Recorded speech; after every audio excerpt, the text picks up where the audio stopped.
Hey guys, welcome back to my channel, and today we will see a fresh topic of chapter number 1, that is coordination. देखो इस chapter से ना 6 से 7 number का question आएगा. उसमें से एक बहुत एविडेंट क्वेश्चन है जो देखा गया कि आया है, that is why coordination is known as the essence of management. We will see this question after some time. Let's see the meaning of coordination first. देखो कोऑर्डिनेशन, अब बताओ कोऑर्डिनेशन से आपको क्या समझ आ रहा होगा कि मिलजुल के काम करना, सिंक में काम करना, right. Apart from these 5 functions, which 5 functions tell me? That is planning, organising, staffing, directing and controlling. ये पांचों के साथ साथ, ठीक है, there is one more function which helps other function to run properly, that is coordination. देखो बेटा, planning, organising, staffing, directing, controlling. Planning, organising, staffing, directing and controlling, ये जो है POSCD, ठीक है, ये क्या कोऑर्डिनेशन के बिना चलेगा? सोचो, अब बताओ. नहीं चलेगा. It is not possible. ठीक है, मान लो खूब लड़ाई झगड़ा हो रहा है तो प्लानिंग के बाद ही तो बेटा कंट्रोलिंग तक तो पहुंचेगा ही नहीं. दैट्स वाई पूरा प्लान को कंप्लीट करने के लिए, कंट्रोलिंग तक पहुंचने के लिए कोऑर्डिनेशन क्या करता है? हेल्प करता है, बांध के रखता है ताकि काम अच्छे से हो सके, ऑर्गेनाइजेशन का गोल अचीव हो सके, राइट. सो कोऑर्डिनेशन ये पूछता है, ठीक है, ये जो है ना डैश करके पूछता है, ये नहीं, ये डैश करके पूछता है, ये वाला.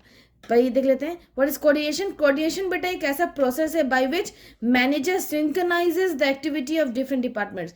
डिफरेंट डिपार्टमेंट्स में क्या चल रहा है सबको मिला जुला के, ठीक है, मैनेजर काम करवाता है, उसको बोलते हैं कोऑर्डिनेशन. ठीक है, कोऑर्डिनेशन पूछता है बेटा, ये फिर इन द ब्लैंक्स देखो मैंने किया हुआ है.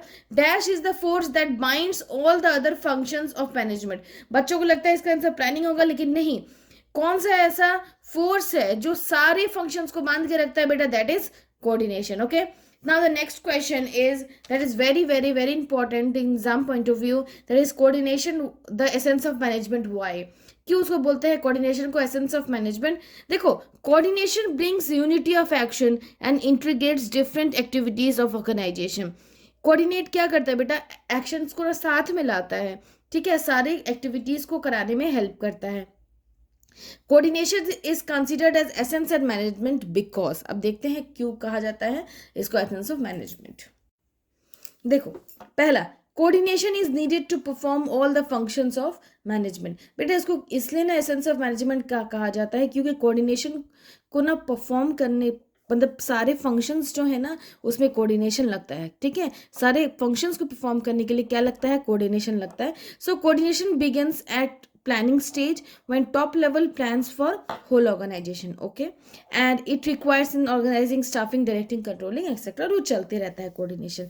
दूसरा, coordination is required at all level. यहाँ क्या है? ऑल फंक्शंस, यहाँ ऑल लेवल. देखो 3 लेवल होते हैं, top level, middle level, lower level. देखते हैं कैसे क्या जरूरत पड़ता है.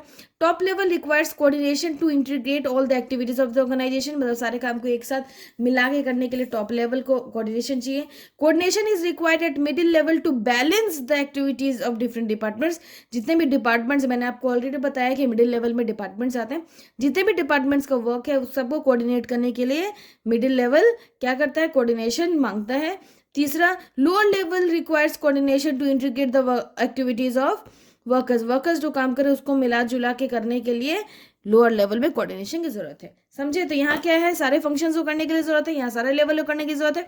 Coordination is the most important function of organisation. देखो बेटा, अगर ऑर्गेनाइजेशन में कोऑर्डिनेशन ना हो, सिंपली सोचो तुम्हारे घर में अगर कोऑर्डिनेशन नहीं हो तो रोज कलेश होगा, रोज झगड़ा होगा, राइट.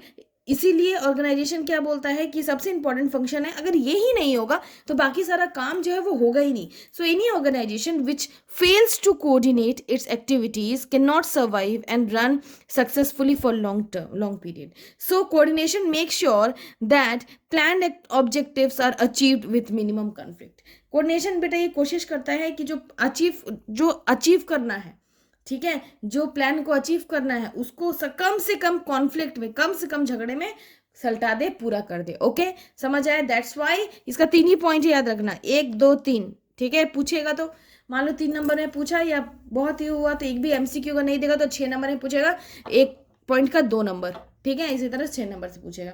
अब एक सिंपल से क्वेश्चन देख लेते हैं. What is the feature of coordination? ये सिंपल आपको पता होगा पर स्टिल, क्या फीचर्स है, क्या feature, characteristics, nature of coordination है। Coordination integrates group efforts.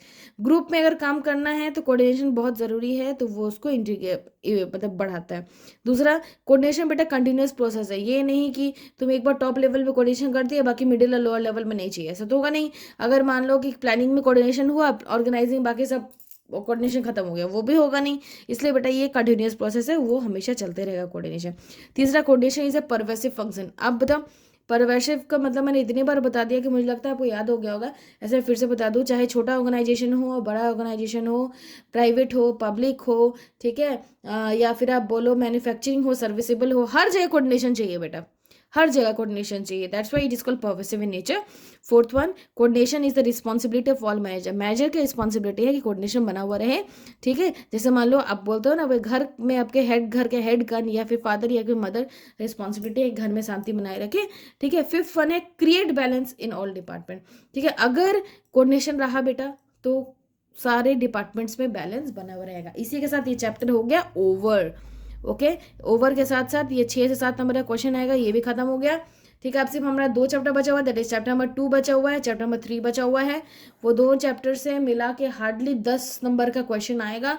इसका मतलब हमने आउट ऑफ 80-70 मार्क्स का क्वेश्चन कर लिया, ठीक है। अगर आप मेरा सारा वीडियोस देखोगे ना, तो आई बेट कि आपको 70 मार्क्स हुआ है। 70 मार्क्स में से अगर थोड़ा मोड़ा भी गलती करोगे, सिर्फ 5 ही नंबर कटेगा, अगर एक अच्छे बच्चे हो तो, ठीक है। चलो बाय, टेक केयर एवरीबडी।